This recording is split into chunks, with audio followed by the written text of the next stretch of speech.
Babylon system is a vampire, deceiving the people day by day, building church and university. Because now, when you check the church now, the Bible is there. The Bible reveals that when Christ comes, he will be the King of Kings, the Lord of Lords, right? Now, when we look out, we say Haile Selassie. Now, when we check the school now, the school don't teach the people.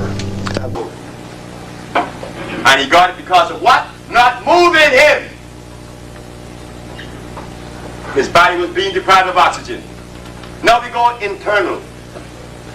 When those cells cease to receive oxygen, they break down. And depending where the erosion is taking place, what disease you will have. If the erosion is in the nostril, it is what? Sinusitis. If it's in the bronchial tubes, it's bronchitis.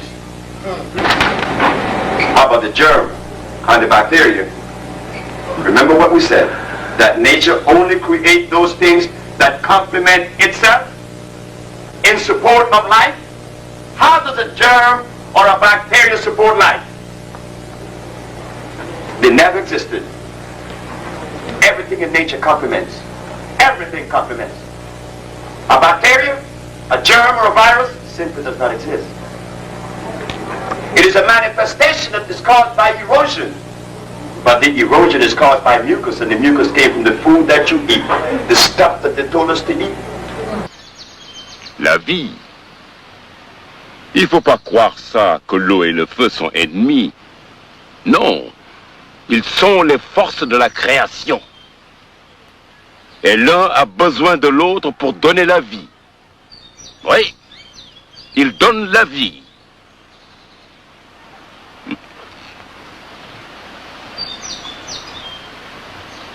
Tu vois ça?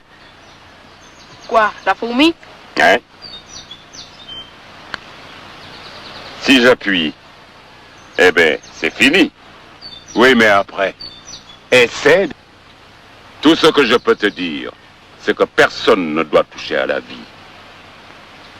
Parce que c'est la seule chose que l'homme peut défaire et qu'il ne peut pas refaire.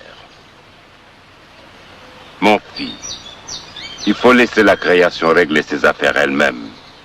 Et quand ça arrive, il faut savoir accepter ces mouvements de la création, sans pleurs, sans cris, puisque de toute façon c'est une bonne chose.